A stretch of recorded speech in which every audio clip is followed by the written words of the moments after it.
The word array comes to mind. A network of computers hosting millions of data nodes, information on every part of the planet from weather to soil conditions to individual creatures. Not just computers, but entities that feel intelligent and also digital. Artificial consciousnesses, like your ship's AI congruence. Do they have an AI on the heliopause, I wonder? They're processing all that data and triggering subroutines to make minute changes on the planet's surface.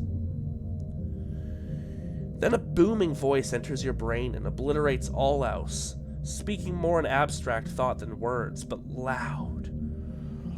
"What are you doing in the Wormhole Observatory, Array Console 5? You nosy little creature." Hello everyone, and welcome back to I Was a Teenage Exocolonist. Quick heads up before we start, I am currently a little under the weather. I seem to have caught a cold the other day. You might already be able to hear it in my voice, although obviously I'm trying to not let it show too much. But if I seem a bit snifflier or than usual, that's why. But if you'd like to support the grind and get to see all of our many shenanigans in the future, consider dropping a sub. That way you won't miss out on any of it. I'm also recording this right before our Friday stream, and it'll get just under the wire. So that'll be fun. I received a tip from, I think it was, I forget your full username, and I do not have the time to look it up right now, but Michael something or other, the guy who told us about the xenobiology lab for researching the Shimmer here, told us that we have to go visit Instance's lab in engineering to progress that. And as you can see, it is the third month of quiet. And I have a feeling this dumbass over here is probably going to die this dust. Dust is what it's called, right? Pollen? Pollen, dust, wet. Yeah, okay. So we definitely need to try and get that done. I don't know if that means we need to do an engineering class or what, but we'll see what we can do. Nothing new from either of them. We won't be doing exploring, but we might as well check to see how things are. Dice jumps out of the bed of an expedition's transport, slapping it fondly on the roof before turning to look at you. He looks uncommonly comfortable in his skin. "Hey, Garrett," he says. "It was a good day out there." Oh. And part of the not feeling the greatest thing, my voices might not be very good, so just bear that in mind. Do you want a flower, my guy? Have a flower. I think you are a swell individual. What's up, Dick? Do you want a log? Well, he took the log. There's our girl. I got an egg for you. "You're a hero," Nemi says, taking the egg. "And I'm starving. I'm gonna get the kitchen to cook this up right away." What are we at with you? 65, okay.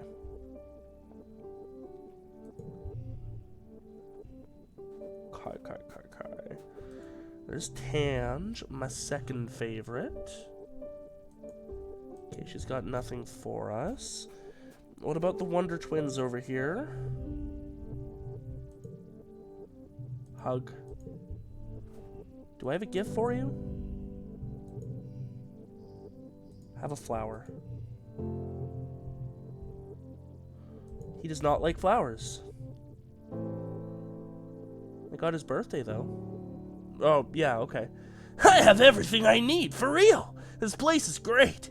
Three squares and all the hugs I could ever need. But I'll tell you what," he says, leaning in, "my birthday's in the first month of pollen, and I'd love a cake.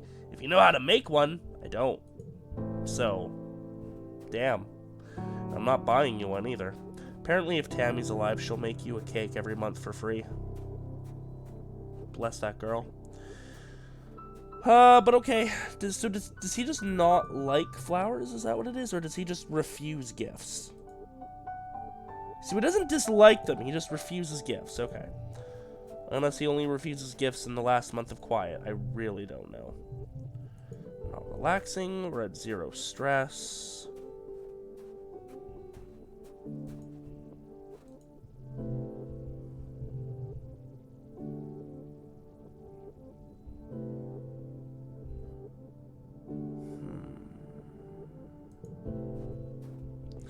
I didn't see an option to go talk to Instance.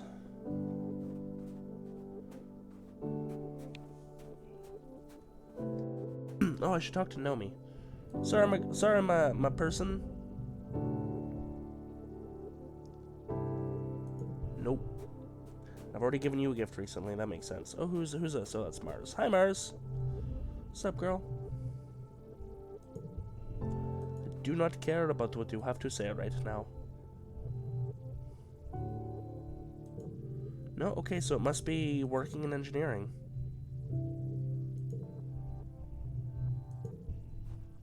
I guess? I'm probably gonna save scum this. Because the timing is so bloody dire. So we're just gonna pop a cheeky little save right here. And we're gonna maybe go study engineering?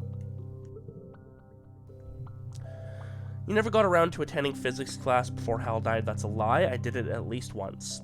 It's a shame. He was so passionate about science, and he would have loved to be able to teach you all about it. He was the teacher back on the ship. Who could possibly replace him? Love you, Congruence. Where's my Congruence romance path? Congruence is waiting placidly for class to begin. Oh, Garrett, hello, she says as you take your seat. It's been a while since you joined us to learn about the grand world of physics. Don't be surprised. I'm teaching this class now in Professor Hal's absence. Today, Congruence teaches you about machine learning and the development of artificial intelligences. Congruence has been a part of your life for as long as you can remember. It's hard to imagine a time when people didn't have access to such a powerful, all-knowing intelligence.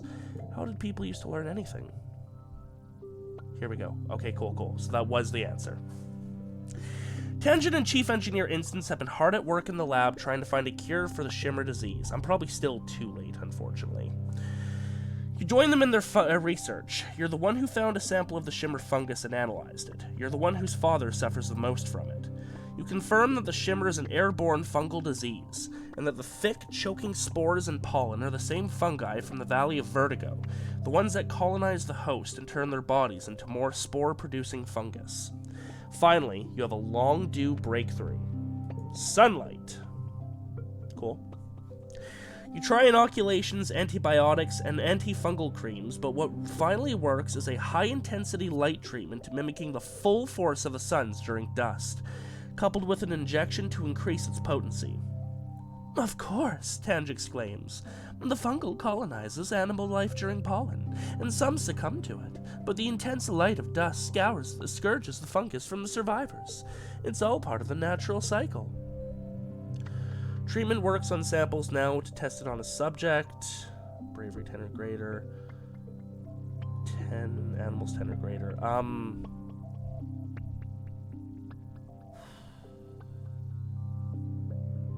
Well, we did just save. Your father's a perfect candidate. If it works on him, it'll work on anyone. There is the small matter of maybe being wrong about everything, but I'll do it, he says without question. I trust you. I love you, Dad. Gotta do this. You expose him to the spores until he starts sneezing and oozing glitter as usual. After the injection, he stumbles into the light therapy machine. You hold his hand, hoping you're not making a terrible mistake. A few hours later, your dad emerges looking much better. Instance asks him how he feels. He takes a deep breath. Just great, he says with a big smile. Then he sneezes. You freeze in concern, but your dad just laughs. It's kind of dusty in here, though. Dr. Instance takes his vitals and runs samples of his fluids through various machines. She's excruciatingly thorough, but after a few days, she concludes that the treatment is a success. Your father still carries a high fungal load, but its effects have been nullified by the light therapy. Yes! I got an achievement as Little Tomato. We got the memory, the shimmer cure. Dad is saved. Literally at the last possible second. You know what? Just hold on a second. Hold on just a moment. Keep holding on. Just keep waiting. Don't worry about a thing. Just hold on. Hold on. A big thank you to Sean Michael Milligan from the comments for getting this cure made, baby! And now we have it for all future lives. We're never gonna see Dad die! Woo! But I imagine we're probably gonna have to let him die during one of our lives so that we can get all the memories and all the endings. But that can be for a future life in a future video. No both parents dying this life! Hell yeah! Remarkable, Instant says, going over your findings. Now that we have a frontline therapy, we can begin treating the population to prevent the fungus from taking hold. All cards to the right become mental. That's actually pretty useful. She looks over at Tange. Garrett's discovery will be of great help with our other research. You expect Tangent might be cross that you got the credit, but she nods, looking pleased. You're just thankful that no one was killed. Not your father or anyone else. The colony is safe from the shimmer. Hell to the yes! Random card gets locked in one slot. That's not a bad card to get locked there, actually.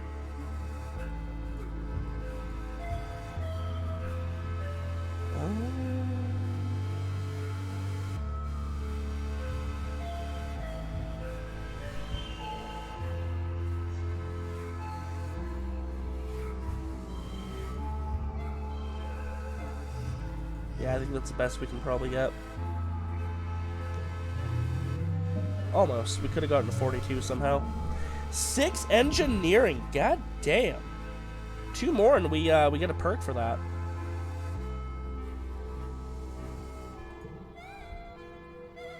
And hey, would you look at that?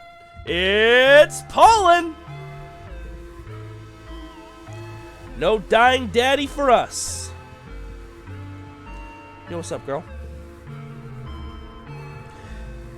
You spot Tangent leaning against the wall outside engineering. She's yawning, rubbing her eyes and staring off into space. She startles as you walk up. Oh, Garrett, I was just taking a short break. Yawns are infectious. Join in and yawn too. Did you stay up all night too? She asks. I don't even remember when I slept last. It might have been a few days ago. You haven't slept in 2 days? More like 3, she replies, then pauses for another jaw-cracking yawn. But as I said, I'm tired. Even my enhanced body has limitations. You look at her quizzically. We already know this. I don't need to sleep as much as other people. It's a genetic...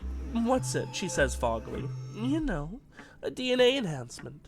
I guess sometimes even I forget to do it. I should set myself a reminder. Hollow? Add to schedule, sleeping nightly, 2300 for 3 hours. Her hollow palm emits a tone in response. Tangent nods sleepily. That should do it, she murmurs. Her eyes are practically closed. Gonna find her some place to take a nap.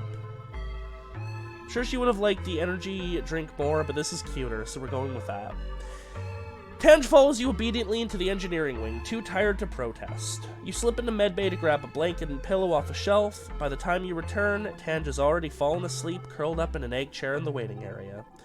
You gently place the blanket over her, and she hums happily before going slack with much-needed sleep. Aw, that's so cute.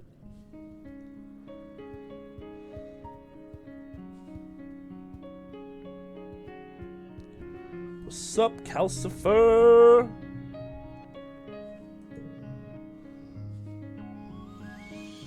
Actually, he really likes fruit, if I remember correctly. Yeah. So, fruit for you. Sup, Nomi? I need to shower you in more presents. You can tell Nomi is smiling, even behind their pollen filter mask. They've drawn cat whiskers and hearts on so fucking cute on it, so there's no mistaking it's them. Ha-hi! They exclaim, waving cutely. You're so hecking adorable. Yeah, gift for you. Easy choice. You two flirting again? New hug, new friendship. Now we get a line with him. You find Rex playing cards by himself in the lounge with an actual physical deck of cards. He looks up as you approach and visibly brightens when he sees you, sitting up straight with his dog-like ears on alert. "Well, hey, Garrett!" he exclaims. "How's it hanging? Do you want to play a game with me?" "Yeah, you got it, dog. Literally." "It's called Bottoms Up," Rex explains. "We both play a card from our hand we think is lower than the one the other person is playing, and the person with the lowest card wins. If you win, you get the number of points that are on your card. Plus, you get to take the loser's card and add it to your hand. So you want to play a low card to win? But if you play your high cards at the right time, you get a lot of points. It's a game of compromise." I used to play it all the time back on the Helio, but now everyone's here and, you know, realizing their big dreams of being heroes and saving humanity, Rex says, rolling his eyes with a good-natured grin. "Soldiers love to gamble," Rex says. "You know, that thing you use here, kudos? We can bet some kudos on it. Or maybe we can bet something more interesting." I'm pretty broke, I guess? Curious on the more interesting, though. "Wow," Rex says, his smile turning a little wolfish. "Have you ever kissed anyone before?" "No, not yet." "Really? Wow, but you're so handsome and cool." He puts his hand on yours and leans in, looking at you with a sincere expression. "I'd love to be your first kiss, Garrett." I've given him a more wacky voice this time around. Also, Rex, I would totally love to give you that sloppy makeout session, but I am currently promised to Nemi. Wait, do we kiss no matter who wins? Reasoning 21 or greater, can't have 20. I don't want to be mean, but that's fine, Rex says. We don't have to. Yeah, we'll play 50 kudos, that's fine. "Of course, whatever you feel comfortable with is good for me." This is a cool picture, I like this picture. I like pretty much all the pictures in this game. Rex shuffles the cards and deals half the deck to each of you, and you begin to play the game. There's totally going to be a life where I'm going to have to flirt with literally everyone. We'll call that the harem life. "The best thing about this game is that it's not very hard to play," Rex says, scooping up his winning cards. "It's all about how well you know the other person. And, well, we don't know each other very well yet, so what do you want to know about me?" "What are your plans for the future?" Rex blinks at you. "Oh, wow! Big question! I don't know. I think if I stayed on the heliopause, I probably would have ended up becoming a soldier like everyone else. But planet side?" Rex smiles to himself as he puts down a high card. "I could do anything. I've always liked making things with my hands, and I like to make other people happy. Maybe I could do something like with that." "You made any friends here?" "Oh yeah, of course," Rex says. He looks happy. "All the adults are so much nicer than the ones I grew up with. Like, they care so much about how and why they do stuff. I love being around them. And the other teens, they're like, whoa! You guys are all so cool? Anemone and Tange are so passionate. Cal's a solid sweetheart. And Mars is like a galactic-level hottie. Wow." He trails off, lost in thought. "Oh, and that dice guy seems interesting, too." "Talk to people, mostly," Rex says, and puts down a low card to win the hand. "I like to see what everyone's doing, and help them with stuff if I can. I just really like being around other people. I like doing whatever they're doing. Oh, and cuddling, of course. I love cuddling, and running, and chasing stuff." He rubs the soft inner part of his ear and smiles sheepishly. "Enough talking, let's just play the game." You play out the rest of the cards, staying fairly even in points until Rex is left with only one card, and you have two. You're trailing, but not by much. If you play your low card for an easy win, you'll win enough points to make it a draw. If you gamble on the slightly higher card in your hand, you might lose entirely, but you could win. What do you do? Empathy 41 or greater. How do you even get empathy that high? There's been very few chances I've seen to raise that. He's a good player. You know what? We're banking on the lady here. I don't want to draw. I want a solid win or a solid loss. I can take the L, but I'm going for the win. You put down your higher of your 2 cards and Rex shouts, "Are you for real?" He laughs. "That was a really risky play. You're lucky I only had a high card left." He turns over his card. It's even higher than yours. You win the game by a comfortable margin. Heck yes. Praise be the lady. Rex links your hollow palms and transfers you your winnings. "It's a good thing I love helping so much," he laughs. "You can rack up kudos pretty fast." Heck yes! You rock, my guy. Mars is scrolling through the colony message board on her hollow palm. Oh my god. "Garrett, do you think I'm stuck up?" she asks. "There's like this whole thread on the colony board about how I'm conceited and think I'm so much better than everyone else." She continues scrolling. "If I felt shame, that would really hurt." Lol. Have a flower.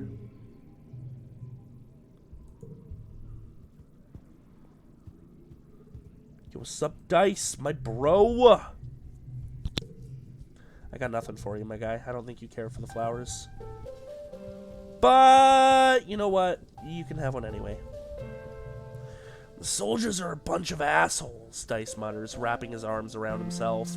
"All they want to do out there is shoot things and tear up the plants. It's awful. They're just making it worse." You're a bro. Stay bro. "Hi, Dad. I'm really happy that you're not dead." "Hello, my little tomato."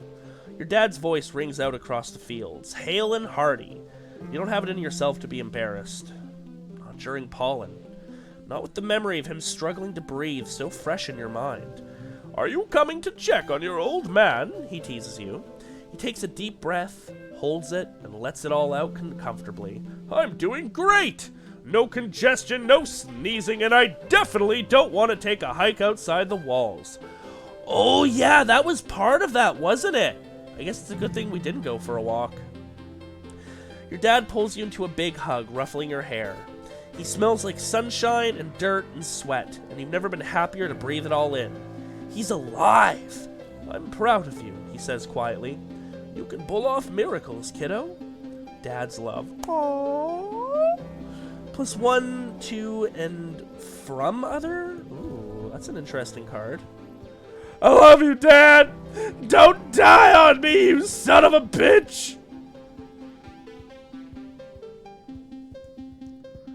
Alright, what's our exploration looking like?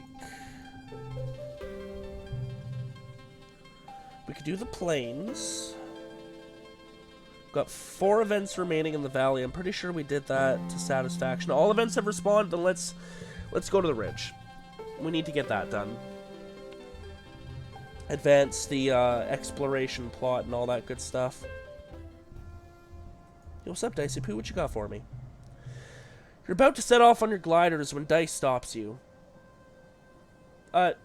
Is this the 3rd time I'm going to find out about Dice's Happy Rock for the first time? My god. You're about to set off on your gliders when Dice stops you. "Actually," he says, looking around furtively, "I want to show you a place I found when I was scouting." You look up from your holo map. "It's not on any map. Yet," he says. "It's special. I want to show you, because I think you're the only person in the colony who will understand what it means." You and Dice set off, hoping for a few hours before the trackers in your holopalms ping Utopia that you're not where you said you'd be. After a short trek off map, Dice takes you to a round door set inside into the side. Okay, this is actually something new. The door is glossy black and made of something that's part bone and part stone, like the rest of the convergent domain architecture you've seen. Unlike the ruins, this place looks, well, not new, but definitely well maintained. Dice touches his fingers to the center of the door and it dilates like an iris. Previously unseen seams folding in on themselves with a noise like rocks grinding together. Inside is a lumpy, smooth tunnel that reminds you unpleasantly of intestines. Looks like you could barely fit in there on hands and knees. An unexpectedly cool wind ruffles your hair. Alright, so here's, where you get to learn, like, one of these little question mark areas, except about me, Shadowfist the player. Over the last, like, 10 years, I've really developed a sense of claustrophobia. I absolutely cannot stand going through a tight space. The thought of getting stuck and then being unable to move and just dying there, oh my god, that, like, makes my heart just go crazy. Garrett, however, has 55 bravery, so they're just gonna dive on in there. Yeah, I figured he'd like that. Oh, this is exactly like the gardens in the Valley of Vertigo. You both crawl and inch your way through the tunnel to where the cave opens up, about 10 or 15 meters in. Like, seriously, if I'm in a zombie apocalypse, there's a horde coming at us, and the only escape is through this tiny little vent that you have to crawl through, I'm probably just gonna turn around and die swinging, you know what I mean? Like, nah, bro. You stand in a cave that looks part organic and part intentional, a curious mixture of almost organic-looking stone growths, crystals, and glowing mushrooms, in a riot of iridescent oil-slick colors, some of which look like they could be controls for an ancient bioweapon. Your view deeper into the cave is obscured by layer-caked stalagmite pillars. Everything is dark, but for the eerie glow, you're using your holopalms as flashlights. But it's air-conditioned. Cool, fresh air is blowing from vents in the floor. We can get another strange device. I haven't figured out what this place is for yet, Dice says, touching a mushroom with his fingertip. He puffs out a cloud of glowing spores and he sneezes. You spread out to see if you can decipher this place. Like, what the heck is that? I want to do the writing, but I also want to collect more of these. Pick up another strangely warm, glowing whatever it is. And how about that writing on the wall? There's a huge faceted crystal plate embedded in the wall, engraved with deep glyphs. Convergent domain writing, you guess, and some kind of map? There are lines between the symbols. You trace your hand over it, but can't make any sense of it.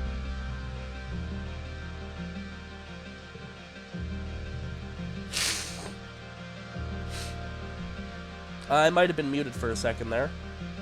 I mute to, you know, sniff or do a cough, but I hope I didn't cut out any dialogue there. If it's a screen, it's all dark, like when Congruence isn't active. Unlike Congruence's colorful, decorated chassis, this has a decidedly alien tech feel. You fiddle around, touching things at random. Don't do that! Hisses Dice, but nothing happens. What if I did this? Dice makes a shocked noise as the reality of the cave melts away, and you find yourself back at the depot. No, not back. Not entirely. You can still feel the cool, moist breath of the cave on your cheeks. You can still smell the funk of the mushrooms. But everything else is exactly as you'd expect. As real as if you could reach out and touch it. You feel embodied. Like you can feel the pressure of your feet, your forefeet, on the ground. Utopia walks through Dice, rematerializing on the other side to talk to one of the other surveyors. Dice passes his hand through her image with amazement. Are they spying on us? He breathes. The image of Utopia doesn't seem to hear him. Nice. You take your hands off the controls and the cave returns. Dice blinks at you in the sudden gloom. What the hell was that? He says. It was like we were really there. Like we were seeing out of the eyes of some kind of animal. Like we were the animal. I kind of do want to tell Utopia, but I promised we wouldn't. The gardener's spying on us. Sims says they have eyes everywhere, Dice says. I didn't know he meant literally. We can't let Utopia know about this, he continues. We have to keep Sim's secrets. You agree to keep this monitoring station a secret. That didn't give us any extra stress. Interesting.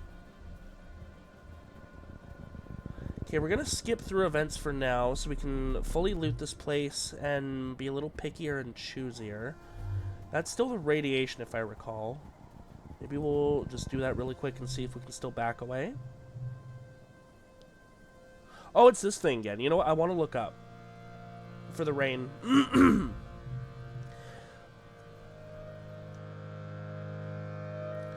A herd of float cows are bobbing overhead like hot air balloons. drifting west in the prevailing winds. You've seen these creatures being milked in the colony's farms. During migration season, their helium sacs swell to make them lighter than air so they can safely travel great distances.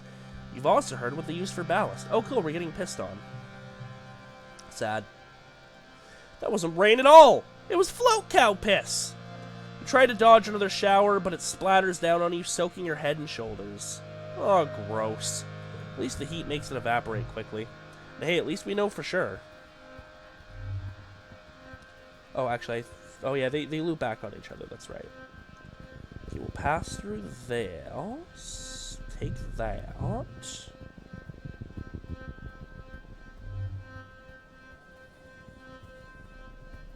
Okay, that's all just a loop.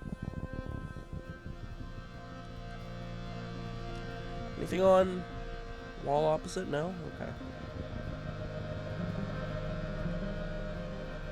Take that.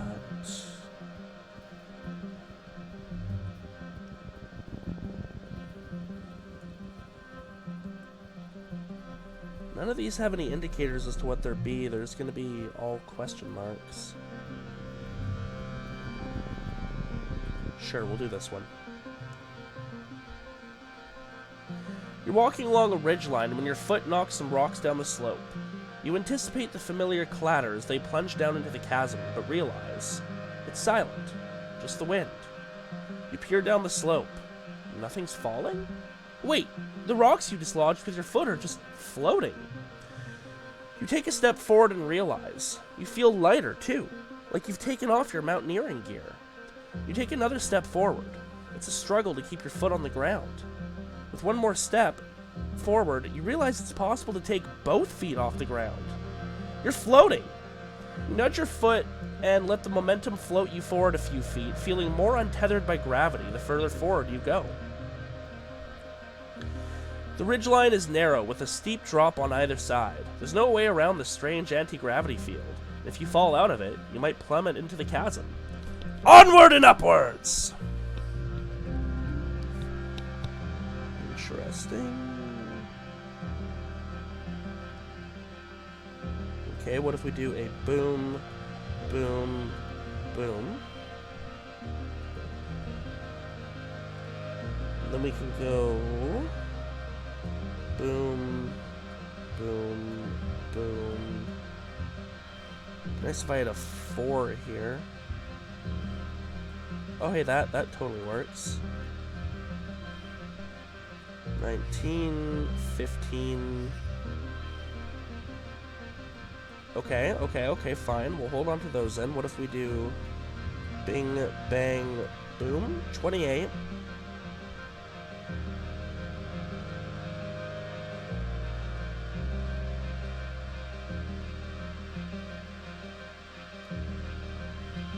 There we go, that gets us an actual streak, brings us to 33.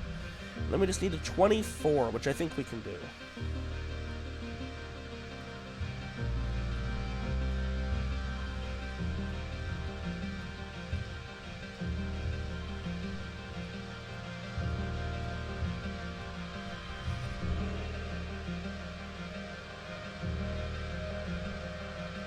What if we bring out some 6s? Nah, that's pretty good. Okay, what if we go like that? Gets us to 31. I think that's the best we can do. The game agrees. Cool. Minus 20 stress. Hell yeah, we need shit like that. Also, I think we got a perk. We finally got a perk for engineering. You float forward, allowing yourself to rise higher and higher until you're able to swim and tumble through the air with ease. Woo! Wow! You're totally weightless. You float over a shiny, lumpy rock jutting up from the spine of the ridge. As you pass over it, you feel gravity gently beginning to embrace you again, pulling you back down. Your feet touch the ground again on the other side, and your legs immediately give out. What a rush! Mark the location on your map for other surveyors. Oops. Draw an extra card at the start of challenge. Oh, that's pretty awesome. We take those. Another strange advice. Yo, Sim! You're walking up a trail when you're caught by surprise. It's Sim! And he's running? You're knocked to the side as he pushes past you, running in the opposite direction with barely a glance.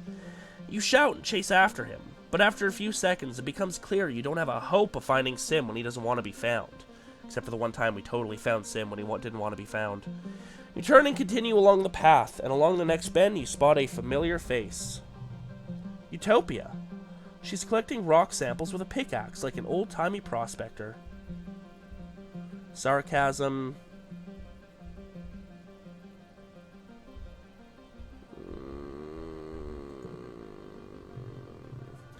Utopia squints at you. The man who just ran past. The tall guy dressed in black. How did you not see him? She hikes her pickaxe off of her shoulder. Whatever. Just watch where you're running, okay? The gravel's loose around here. Maybe check in with Doc Instance. Get your eyes looked at. You agree, happy to be out of this conversation without any trouble, and continue on along the path before Utopia asks any more questions. Being honest, there probably would have been read as sarcasm, and she probably would have, smiled. You walk for a couple minutes before you see Sim again. He seems to be in good humor, despite the close call. Oh, he says, leaning against a tree, it is tiresome to be so secretive. He wipes his eyes, brimming with mirth. It is such a pleasure to be around you and Dice, and to not have to hide myself. He sobers quickly. I do appreciate your discretion, he says. It's not the right time for the gardeners to be formally introduced. To do so too early would cause a great degree of chaos. Yes, even the female surveyor. He continues, I do like her, but I have learned from my limited experience with your kind that adults of your species do not react well to surprises. It's good you're here, though, Sim continues, as I do need something from you. Data. Sim holds up his hands. Please do not be alarmed, he says placatingly. I do not mean sensitive information, such as personnel and defenses. I mean only the contents of your digital cultural archive. Like holovids? Sim smiles. Yes, exactly. Your holographic recordings of movies, music, books, cultural artifacts only, I promise. Why? Well, isn't it obvious? I wish to learn more about your kind. I wish to learn how to... He struggles for the right phrasing. I wish to learn how to act in such a way that is not so discomforting to humans. Yeah, okay. Sim's gentle eyes smile grows warmer. Truly, he asks, clasping his hands. Oh, I thought it would take a great deal more convincing. You are surprising. It's such a pleasure. You tell Sim that you can likely find a mem drive in engineering and fill it with the data he wants. We'll go for a Sim kiss. I don't give a shit. You have a few questions of your own. Make Dice jealous. Information would be really handy. Okay, we won't flirt with Sim too much. That's fair, Sim says. It must be frustrating to feel as though the truth is being withheld from you. Ignorance is not a yoke your kind bears easily. Please trust me when I say that my inability to answer your questions is born of circumstances beyond my control, and not a lack of desire on my part. Shit, I should have just went for the flirt. He continues, I have full faith that you will know everything soon enough.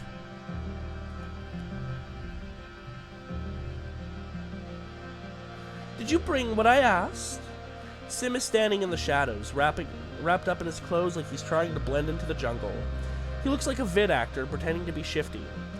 You guess he's asking about the data he asked you to smuggle out of engineering. Oh, we can straight up give him gifts, though. Yo, homie, have a flower. Sim examines your gift in great detail and asks various questions about where and when you found it. He hums to himself as he turns it over in his hands, a broad smile on his face. Remarkable, Garrett. Just remarkable, he says as he hands it back to you. You are truly the most thoughtful of gift givers. I have enjoyed your present to the fullest. You try to explain that he can keep it, but he just smiles again and shakes his head. You don't seem to be able to gain friendship with him naturally, but we are at 20 with him, and we know that he likes yellow flowers.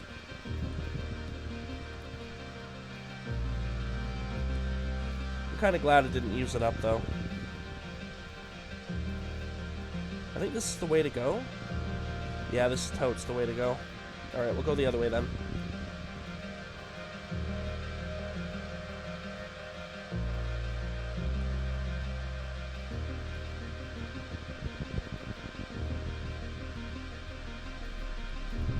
like that. Sure. Utopia has sent you and Dice to study one of the large crystal outcroppings. Up close, you can tell that these are more of the convergent domain solar panels. They're angular and hard to the touch, but they have a sort of sponginess and warmth to them that's a little disconcerting. They emit a low humming noise. Just a humming noise, not low. Take a look at these alien solar panels, plus 2 more engineering, 5 kudos. What a fascinating combination of biology and engineering. Truly remarkable. You take readings and collect data for Utopia, being careful not to break any. Maybe someday the colony could figure out how to harness electricity from these. Okay, we're at 45 stress. That's definitely not bad. Still gotta be careful. We'll do this one, why not? Oh, it's the radiation one. Oh, shoot. Well, it's a good thing we can literally just walk through it anyways with no ill consequences. Get absolutely dunked on, game mechanic.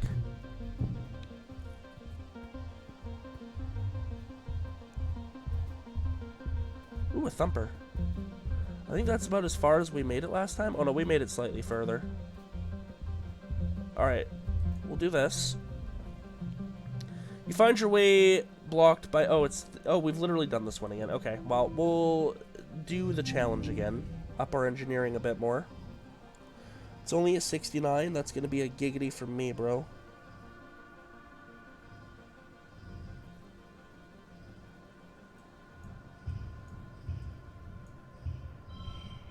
$19.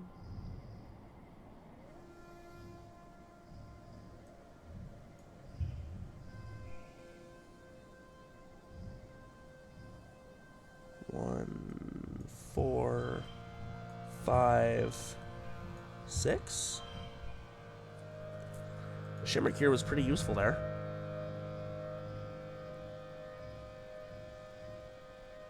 Yeah, how does this work?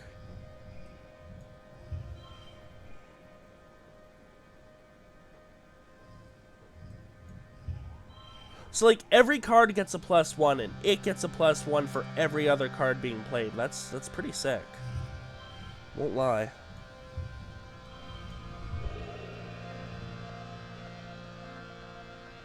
Oh, but only social cards. Okay.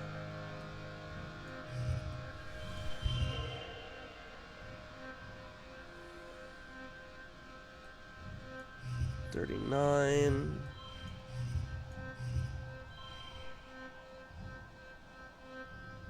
I think that's the best we can do. 41, apparently. Okay. You find more scraps of convergent domain writing technology, document it all, and bring it back. Okay, cool. Boss encounter is probably this way. Oh, what's up, girl?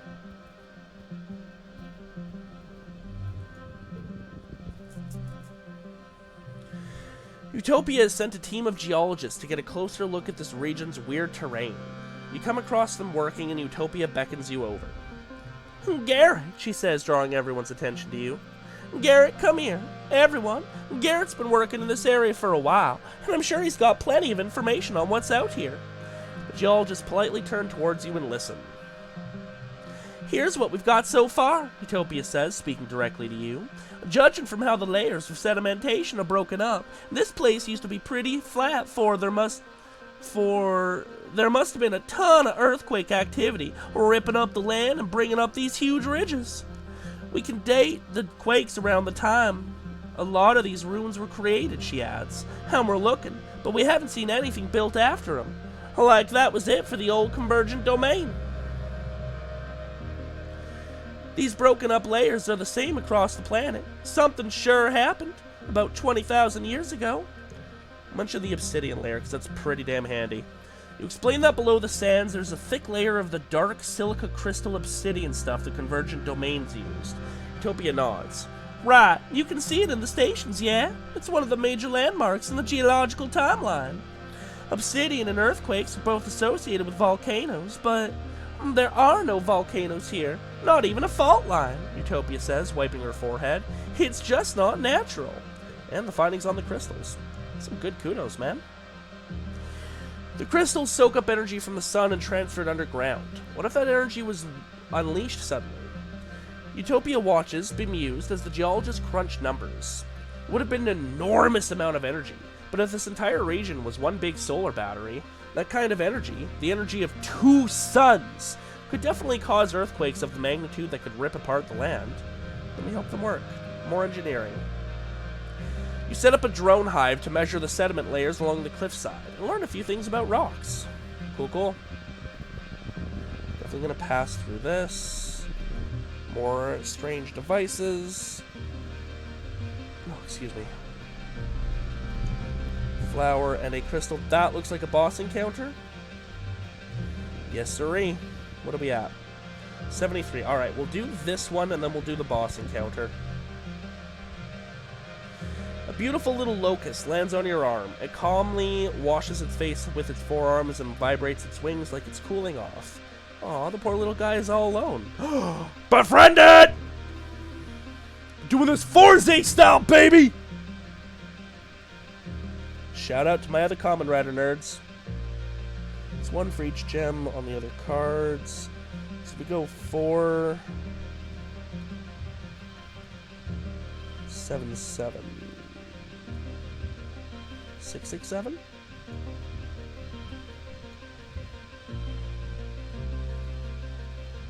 Okay, we'll do 6, 6, 7.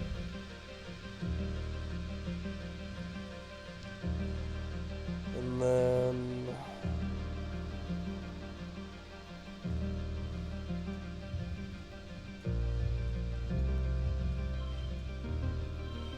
hell yeah! And 13 left. We can definitely, obviously do that.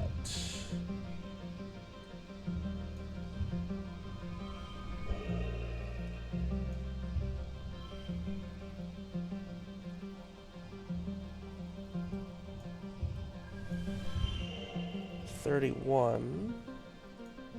37. That's probably a bit better. Hell yeah! Perception's already at max, but okay. You look it up on your holopalm. It's a maskwing, named because when it's frightened, it opens its wings all the way and flips them forward, making it look like a grimacing manticore. Scary. But even scarier is how much they can eat. They usually eat leafy plant matter, but they're not above eating fabric, wood, hair, or even skin. They swarm in dust and in hot places like the ridges. You see something out of the corner of your eye and look up from your new friend. Let me guess, a swarm? Oh. In the distance, you see a haze above the ground. It's the insects. Each one bigger than your fist. These insectoids can eat their weight in under an hour. There are millions of them out there. They'll be here soon. Your buddy takes off to join its friends, and you gotta go. You make it into your glider in time, thankfully. Come back to this place later in the week. What foliage there has been is now stripped bare. The only things still standing are the crystals, glinting in the sunlight. Yeah, alright. Boss encounter, what you got for us? Hey, Sam. Expeditions has been collecting energy readings from this area, tracing the invisible ley lines of power, like the one from the thumper that brought you here in the first place. They've pointed you to this cave, a nexus of power, the convergence of many lines.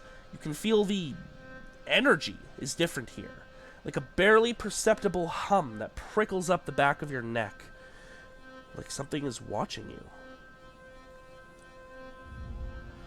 It's likely that this was some important place for the Oh, I didn't realize that was dialogue.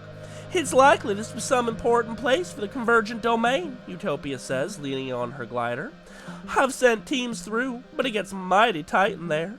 I'm hoping you and Dice might have better luck wiggling in there, she continues.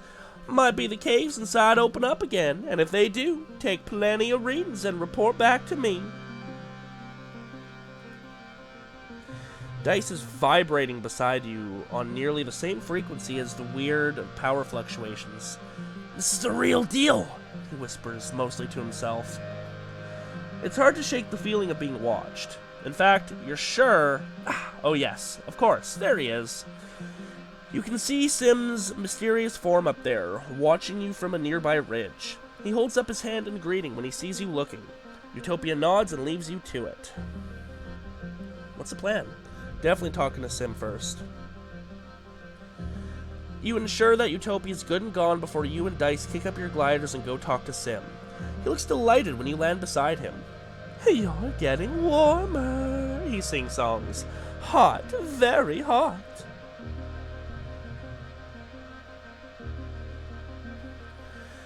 He rests his weight on his hands and kicks his feet over the ledge. "I'm not supposed to tell you anything," he confides, "but it's just so interesting to watch you figure things out. Humans, so curious and so smart." Dice stammers and turns red. Looks like you're not getting anything out of Sim, though. You grumble and glide back to the cave entrance. Prep your caving equipment. This time you get headlamps and a little recording drone with a floodlight attachment. A tiny buzzing flying thing that circles around your heads and sometimes illuminates what you want to look at. It's intelligent, which just means it won't just do what you want. Dice bats at it in annoyance. Utopia's also left you an anti-grav belt, with a warning to practice extreme caution while spelunking down there. They make you lighter, so you can climb more easily and won't hurt yourself as much if you fall. Let's go! The narrow entrance leads to a bigger room that animals have clearly used as a den. It's enormous, with glowing mushrooms on the walls, and piles of bones in some crevices. In some places, the walls are made of iridescent convergent domain obsidian, like this was once a great hall millennia ago. You can feel a cool breeze coming from somewhere, but it'll be tricky to find in the dark. Perception 30, I think we got this. Just like, let me blow my nose. Okay, we're back. Fun fact, a couple of songs in this game get copyright claimed, not striked, but claimed on YouTube, and the one currently playing is one of them. Okay, we'll save that one. Let's do 3, 3, 5. Actually,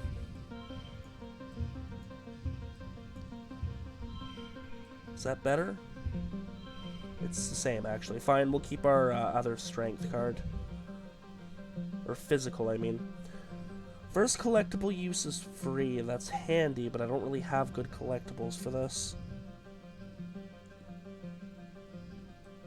Okay, what if we go boom, boom, boom, boom? Fine, but that means we gotta get a 51 here, which we might not be able to do. You know what? I don't know if that's better.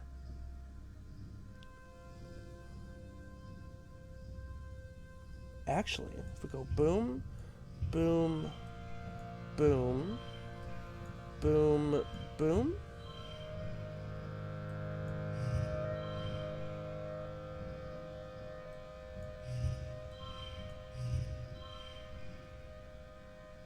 Okay, well, what if we make them all strength? Or, social, I mean. Hell yeah, baby! That's how we do it! 4, 5, 6, 7, 8! Give me that win! You find the source of the breeze by tossing some fine sand into the air and watching which way the dust blows. It's a very tight crack. Good thing you... Oh my god, I don't like that. Good thing you and Dice are so small. You squeeze through and have to shimmy along on your bellies for about... Oh my god, I don't like that. For about 10 meters, pushing your gear ahead of you. It's uncomfortable, but Dice's excitement draws you on. I really don't like that. Past the crack, there are fewer signs of animals. The walls are smooth, grown obsidian, which has a kind of melted rainbow oil slick look. There are deeply carved glyphs on the walls at various intersections, like room designations or street names, you wonder? And other kinds of basins, alcoves grown into the rock, full of odd protrusions, all ancient and worn and inexplicable now.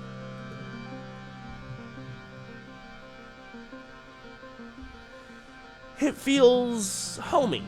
You come to realize the Convergent Domain must have lived underground. That's why there are so few ruins on the surface. As you follow the cave complex down, it's clear this used to be a well-traveled path. The corridors branching off to other places are now blocked off, as if a big earthquake has rattled this whole area. Only this one main path is still clear. It's too convenient to be a coincidence. The floors of the cave slopes downward like a slide, and it's quite slippery. Perception 40. I got this shit. Look at this. Look at this in that 100. I got this shit. 9 stress. You follow the cave system down. Down, down, down, down, down, down, down. Reminds me of that one song from the animated Hobbit movie. All the way to what must be the bottom of the cliffs. You have to climb down a 3-story wall in the last section, and are grateful to your anti-grav belt for making it easier. You're still tired, though. You can see dim light below. Daylight? You emerge into a hidden valley, totally surrounded by tall cliffs. Did you just come down all that way? You're surrounded by the ruins of Convergent Domain buildings, in much better condition than the windswept ones on the surface. It's perfectly still here, and as quiet as space itself. What was this? Dice whispers reverentially. Some sort of converger facility? And it feels so familiar. You remember this place from your dreams, and feel a throbbing sense of importance that is a bit unnerving. Something momentous happened to you here, or will happen to you someday. You poke around a little, then call Utopia and give her your coordinates. She swings down on her glider, with extra ones for you and Dice tethered behind it. You're happy you won't have to climb all the way back up. She whistles. Great find, kids! This place didn't show up on any of our aerial scans. Took me a while to find a route in. You look bushed, she says. I'll stick around to get some readings, but you head on back to the depot and get some rest. Don't worry, we aren't going to push on without you. It's probably going to kick me out as soon as we leave anyway. Yeah. That's fine. Had to try. Might have been able to sneak one more event out of it. Cool. That was a pretty worthwhile month. You're woken up by the buzzing of your holopalm. It's a colony-wide alert. You rub your eyes and ponder the thickness of the air seeping into your bedroom through the open veranda door. It's an ominous but beautiful sight. The seasonal pale pink haze has turned a deep fuchsia, with scintillating silver sparkles floating through it. The shimmer! Thankfully, you've all been inoculated against the shimmer, because this looks like a bad year for the airborne spores. To be safe, you stay inside and seal your door and windows tightly. You spend the time playing holo games with your dad. After a couple of days, the pollen fog passes without incident. Yeah, that absolutely would have killed him otherwise. Man, we have not made much monthly progress. We've only done 2 months, and we've already gone, what would be a full episode length when we were doing double uploads. A lot of stuff happened. You head out of the colony hoping to find Dice, and you do, as well as Rhett and Utopia, who have teamed up to talk to Dice about something that has him scowling deeply. He was different before the attacks, you hear Utopia say, but you're older now, and when you're on expedition, you can get into a lot more trouble than when you were just a little kid going on walkabout. When you're out there on my team, I'm counting on you to do as you're told, and to be where you said you'd be. She gestures beseechingly. What am I gonna do if something happens to you out there, kid?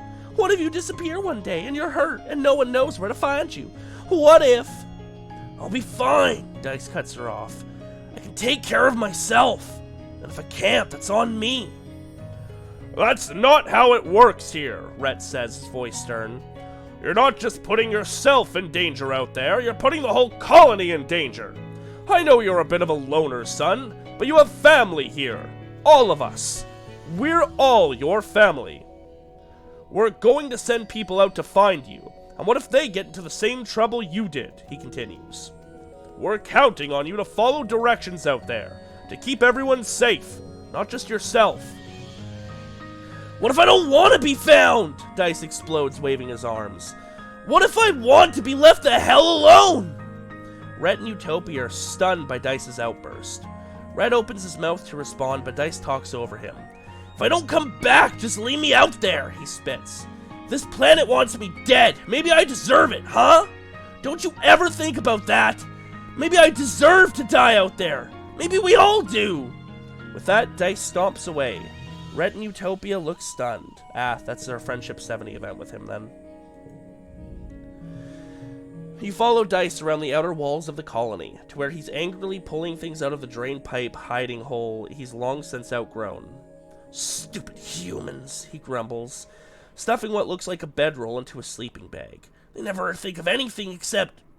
Oh, he continues, trailing off when he sees you. What do you want? Are you okay? I'm great, Dice mutters. Just awesome, actually. Yeah, thanks for asking. You watch him pull his things from his hideaway and throw them into 2 piles. Screw this colony. I didn't ask to be a part of it. I don't need it. I don't need anyone. I'd be better off living in the woods, just like an animal. At least that's real. He reaches in far and pulls out a busted-up looking mechanical device. His old alien communicator he made using gear he stole from Command. Jeez, he laughs. Guess I don't need this anymore.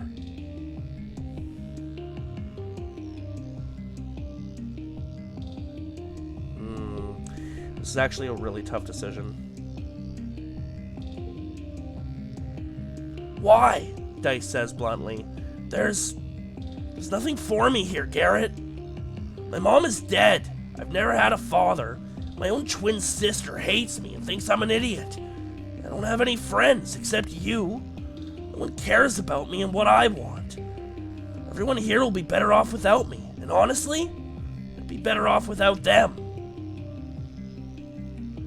Dice finishes packing up the stuff he's going to keep, which barely amounts to a full backpack. He straps it onto his back and nods at you, determined. Did I ever tell you my full name? He asks, seemingly randomly. No, you didn't. Rip.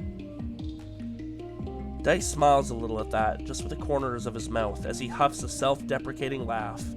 Yeah, I probably wouldn't have. It sucks, honestly. It's dysthymia. Never heard that before. What does it mean? Dice takes a breath and lets it all out, his shoulders slumping. It means being sad. What a joke, right? Who names their kid that? He shakes his head. Aunt Anne always talks about how babies make everyone happier. Was my mom sad before she had me and Tange? Or did having us make her sad? His smile twists. Was it me?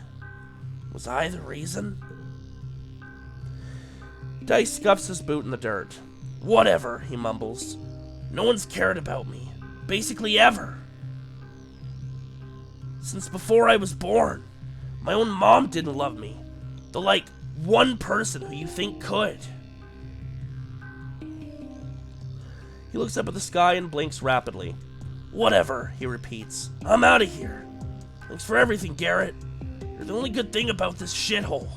I'm gonna miss you.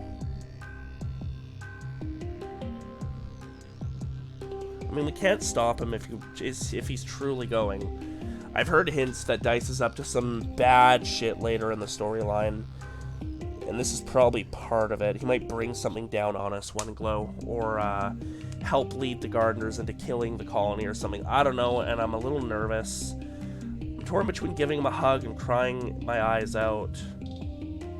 I'll probably give us empathy, to be honest, but I guess we're just going to give him a hug.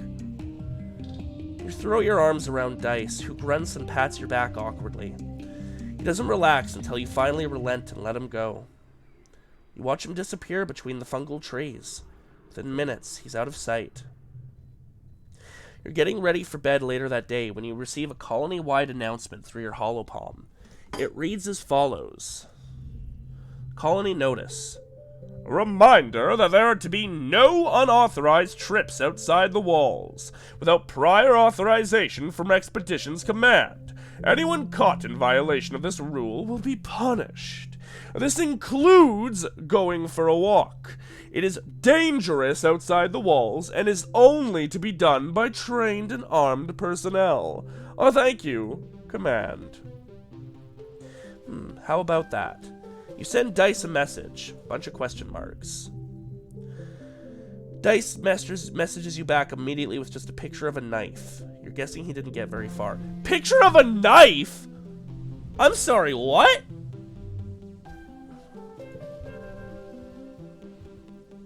Dude, don't go school shooter! Jesus Christ, Dice! I'm on your side, but I'm not going to let you kill the colony. Fuck. Alright, we need to relax again. Our pets are already max level, so there's no choice or no point in doing the gardens. Either of you two got anything for me? Another present for you. Once you have a crystal.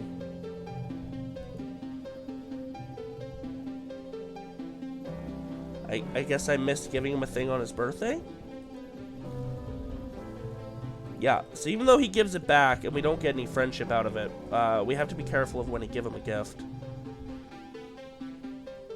Nomi's doodling in their sketchbook, but looks up with a big smile as you approach. They turn off their here speak. Hi, Garrett. What you doing? Me, I'm just practicing drawing hands. It's really hard. All the tutorials say that everything is just made up of shapes, but I don't get it. They extend their hand to you, fingers outstretched. How is this made up of a prism and 5 cylinders? It bends. Ooh. Sup, Calcifer?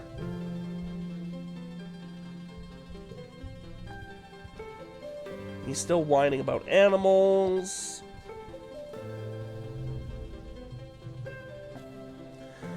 Tange gestures towards the geoponic domes. We're doing some really incredible things with genetically modified crops, she says proudly. Recombinant DNA is fascinating. We can take the genes that select for hardiness in vertumnant plants and insert them into the genome of humble terran plants with higher yields, such as potatoes. Ooh, she says, closing her eyes. Or even coffee beans.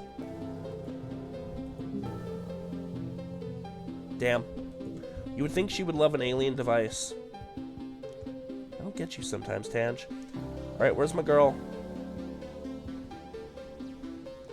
Nemi! There you are. Around dumbass.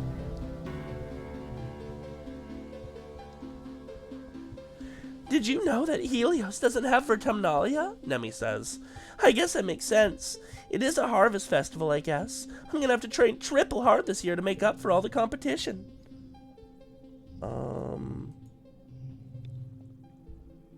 Don't give her a crystal cluster. I guess we'll give her a flower then. How's our friendship with her looking? 66. It's not even the highest.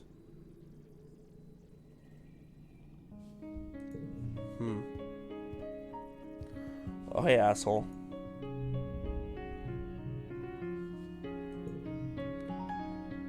Have some crystals.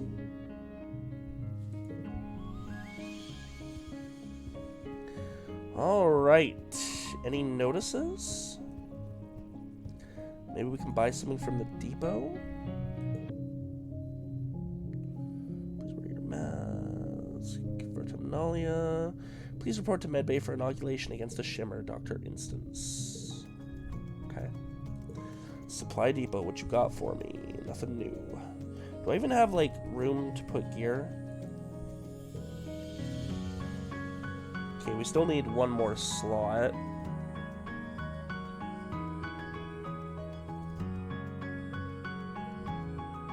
Oh, I haven't equipped my new pets, damn! That was very stupid of me. And the rifle.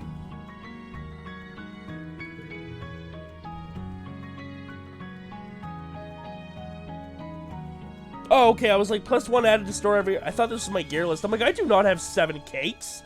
Excuse me?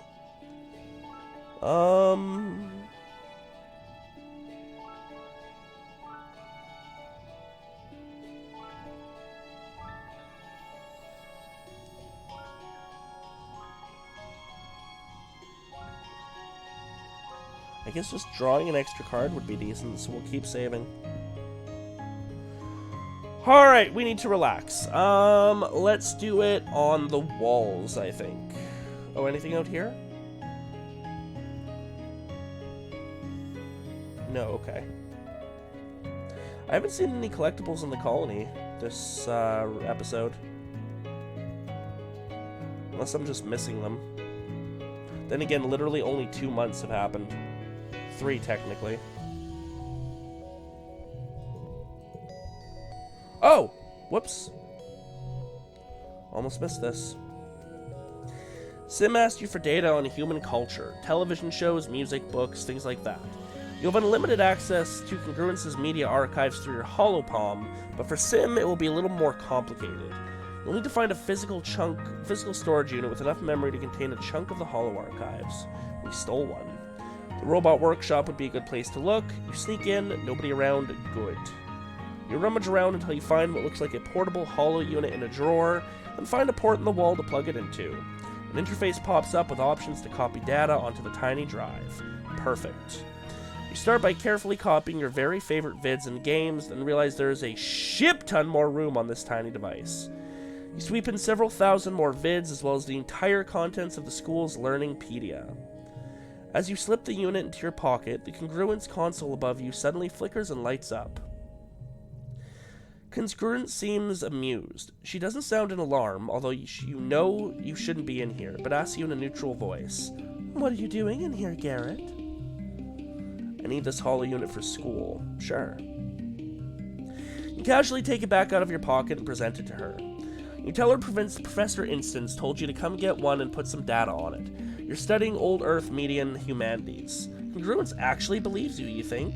Though it's hard to tell, since she has complete control over her facial expression. As you leave, you realize the hole in your story. Why would you need it on a physical drive instead of just watching it on your holopalm? Congruence must have seen through your ruse, but deemed it harmless. Well, at least you're done. Cool. I don't want to lie to you, Robo-Babe! I love you, Congruence! Congruence romance path, when? Relax on the walls. You relax on the walls again this month. Compared to the hustle and bustle of the colony down below, it's pretty boring up here. You look through some of the independent study modules and catch up on some schoolwork. Hopefully when you go to class again, you'll be a little smarter than before. And if not, at least you'll be a little less stressed.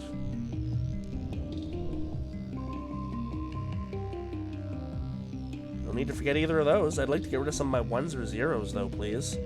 Stop giving me weird options.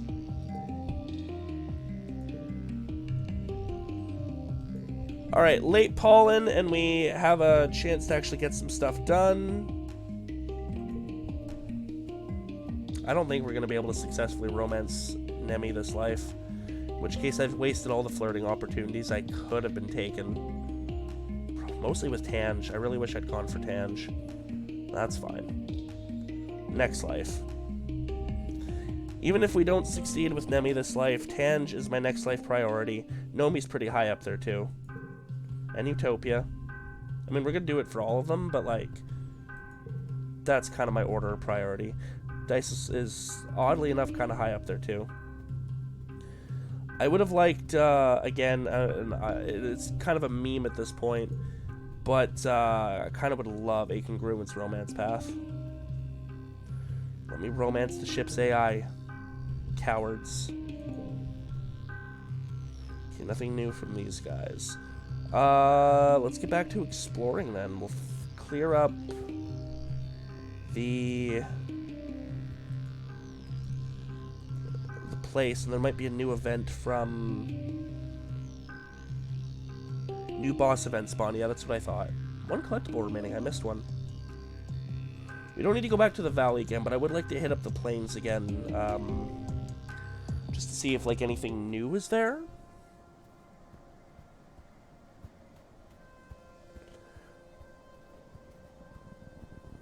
Try and do every event, because we should be able to do all 9. Oh, hey, it's this thing again. I'm going to climb up on its back again.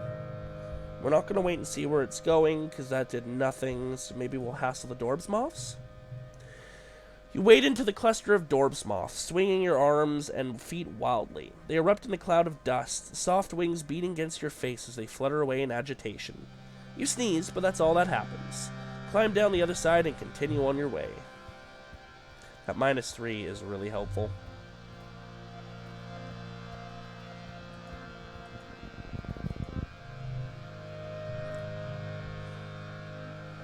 Oh, this is definitely not a new one.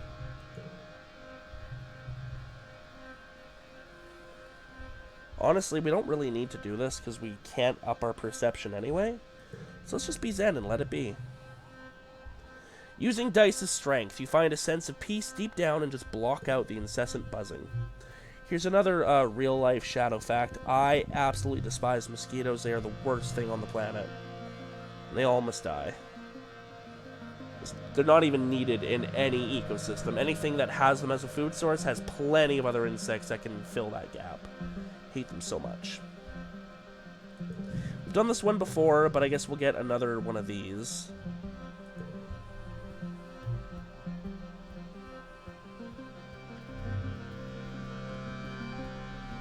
Oh, there's the collectible we missed. Another strange device. Okay, no more collectibles. What's this? Oh, it's the obsidian patches again.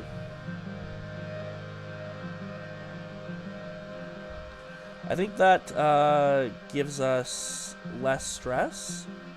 No, more, because it hurts our feet. So we're just going to be a little careful. 48. How many have we done? 3, I think. Maybe 4 max. Investigate a weird squeaking noise, eventually following it to its source. An undulating swarm of sleek creatures are gathered on the cliff above you. You watch as they throw their tiny bodies off the edge, plummeting past you and out of sight. They scream and screech in excitement. Raining bounce weasels. You pick your way down the slope, finding a second herd of miraculously unharmed weasels at the bottom. As you watch them, one lands on your head and, squeaking indignantly, goes to join the rest of its kin. Ouch. You hear the flapping of wings and look up. A whole colony of pink and orange Dorbs moth cling to the rock overhead, nearly camouflaged. As the squealing of the weasels above reaches a fever pitch, the Dorbs moth restlessly take off from the cliff and flutter around. You watch as one of the little creatures pitches off the edge of the cliff and lands square on a Dorbs moth's back, sending them both plummeting to the bottom. As the little moth crashes fatally into the ground, the weasel curls its body and bounces harmlessly away, and scurries back to feed on its prey. Oh. Bounce weasels! You record the screeching on your holopalm. What a noise. I'm not too worried about not doing all the events here, especially because there's one we straight up can't do, which is the radiation one.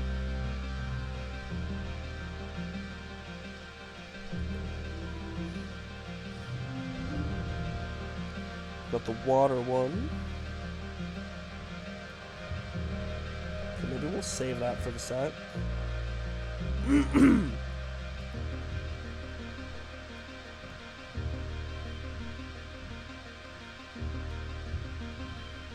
That's 26. And that's also 26. We'll do that then.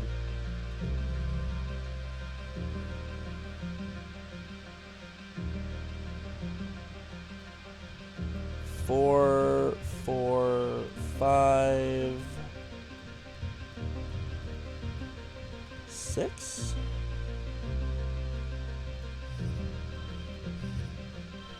Noise.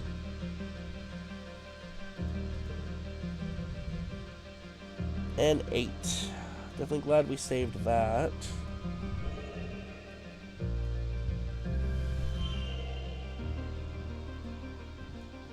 Rip that.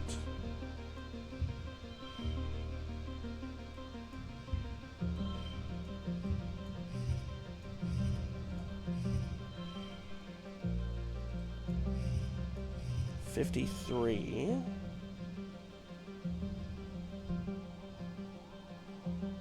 Oh, having this makes that not the highest value. That's fine. Yeah, 53 the best! Yay! What are we at? 71. Alright, we gotta be careful.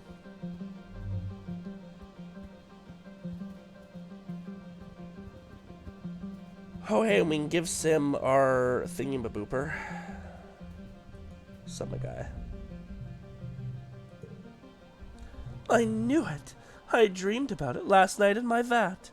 In your... what now? Sim waves his hands dismissively. Never mind, let me have the data drive. Yes, but answer a question first. Sim sighs and crosses his arms, but from his smile, you can tell he's amused by your little game. Okay, I'll answer exactly one question. What is it? That's an important one. That kind of doesn't matter. We pretty much already know the answer. That's vague enough that he can just twist it however he wants. And that one he can just say observation. But that might have an interesting answer too. We're going to go with this one. Sim sighs. I hoped your question was going to be a fun one. He takes a breath and answers, carefully. It's not that we want to hurt you, he replies. It's not personal or even malicious. It's like dealing with an invasive species. Sometimes you need to resort to harsh methods to remove it, before it destroys the ecosystem. He holds his hand out expectantly. Perhaps that is not the answer you wish to hear, he says gently, but it is not our fault you are the way you are. You hand over the data drive, and Sim takes it reverently, staring as if he could see what's inside. Marvelous, he says, like a genetic payload, except with digital data instead of organic. What will I learn from this trove, I wonder? You're still puzzling over the implications of the phrase genetic payload as he continues. The other gardeners are so tedious and obsessed with their work, he complains. They're more concerned with maintaining equilibrium than experiencing new things. They don't understand that novelty is what makes life interesting. He slips the data drive into his sleeve. Thank you, Garrett. I will treasure this. You got it, bro. Oh, hey, can I give you something new? I quite enjoy these holographic videos you gave me, Sim says. I have been learning so much about humanity from them. However, Sim lays a finger to his lips in thought. Where is Kansas? And why would someone wish to return there? Wait, what does it say about the gift giving? Too soon, okay. Holding a piece of discarded expedition's equipment in his hands. I found this just over there, he says, gesturing to the wilderness. I do not know if it was discarded or simply lost, but you should be more careful. You are guests on this planet. Okay, that's the radiation if I remember correctly. I know that Sim voice was scratchier than earlier, but that's okay.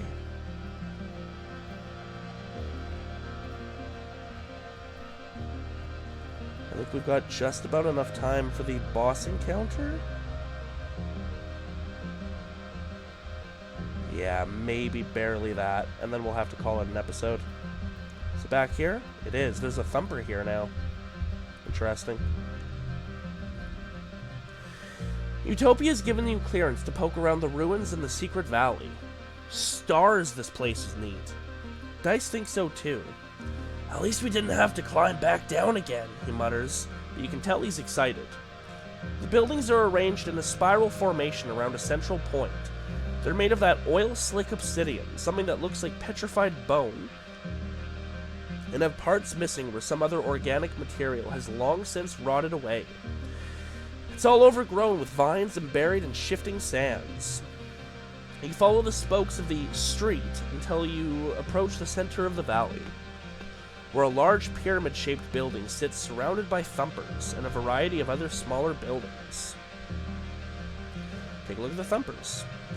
4 thumpers are in careful alignment, forming a square with wide paths between them and the pyramid in the center. One is almost totally reduced to rubble. None are still active. Check out the pyramid. You walk all around the massive pyramid, but you don't see any entrance into it. It's sealed tight.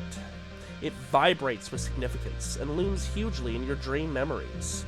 You feel faint just being close to it, but Dice doesn't seem to feel anything. When he insists you give up and investigate something else, you don't complain. Smaller, more deteriorated pyramid buildings dot around the valley, purposes unknown. There are also dozens of little obelisks, a couple meters wide with a circular design on one side. You approach a random one of these on the edge of the valley. Like the door in Dice's monitoring station. You know what to do. You get right up close to the circle and touch it, and the iris door slides open. Now you're looking through a large round door into a small, featureless room. Quite small, quite featureless, totally dark, very creepy. But you can hear a faint hum. It's still powered? We've got Bravery 30 or greater. In fact, this might even get us to our second perk? No, probably not.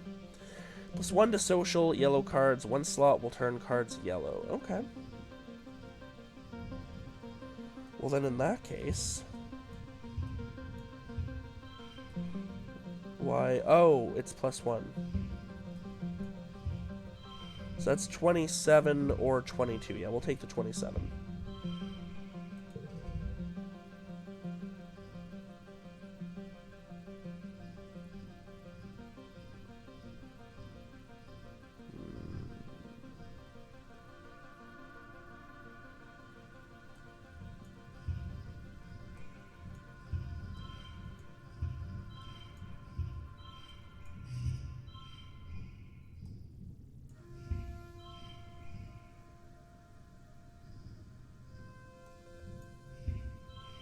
$26, $24, $25. I guess we'll take the 26.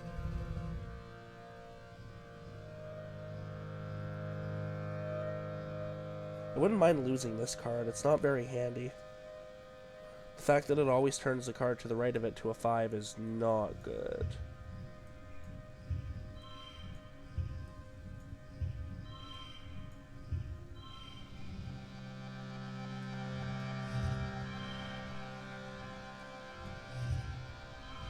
Nice. What if we do boom and boom? It's not a super goal, but it brings us to a 45. I guess we'll take it. You walk in, Dice close behind. And suddenly the iris closes, the floor lurches, and you're moving down. An elevator. The elevator squeals and grinds away like it hasn't been used in, literally, thousands of years. It doesn't go far, then grinds to a halt, and the iris opens to reveal a large room with obsidian walls. Like all convergent domain spaces, it's more cave than room, with stalactites everywhere and giant lumpy mounds of fungus. You wonder if the obsidian stuff they built with melts over time, running and dripping in extreme slow motion. There are consoles on all the walls, like this is some kind of control room, just like in the monitoring station Dice found. Most of it is long, dark, and covered with a thick layer of dust, except one device and 2 weird, bony, knobby sticks poking out of it. Grab the sticks. You're starting to get the hang of these convergent domain interfaces. You just take hold of those 2 stick thingies, and you cease to be yourself. You're like a visual, audio, and weirdly tactile representation of something vast. You have a feeling of being in a large and complex space. No, like you are the space. A digital space. Like a computer system.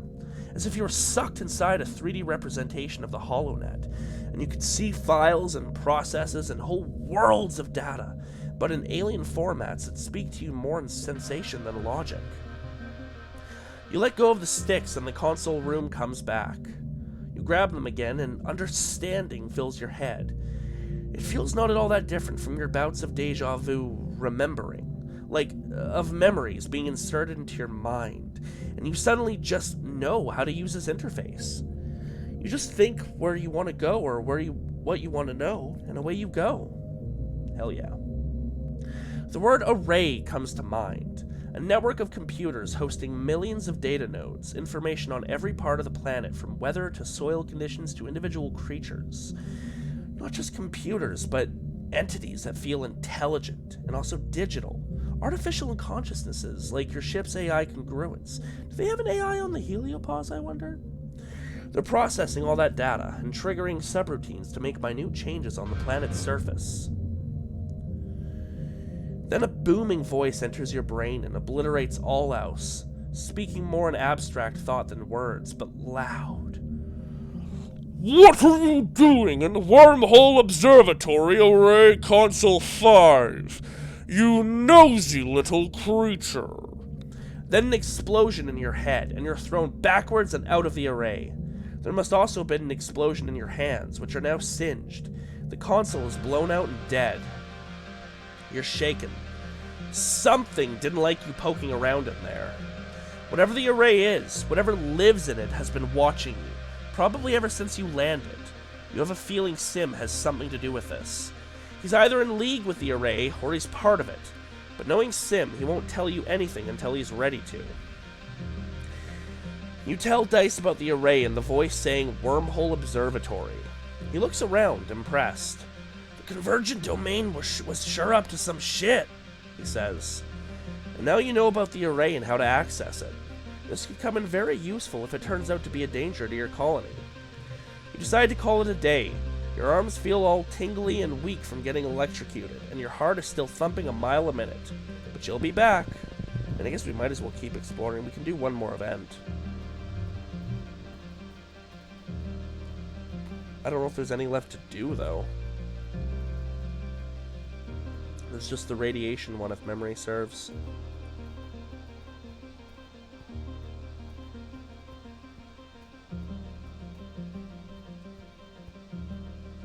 Maybe we can ask Sim about it?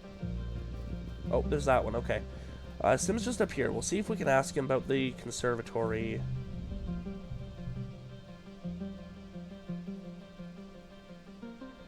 Sim suddenly appears from behind a mush tree, which is like a magic trick, because you could have sworn it was too narrow for even Sim to fit behind.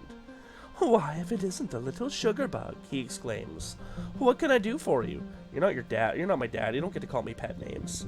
Not yet."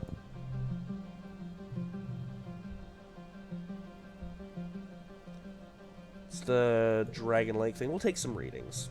Get a bit of kudos out of it.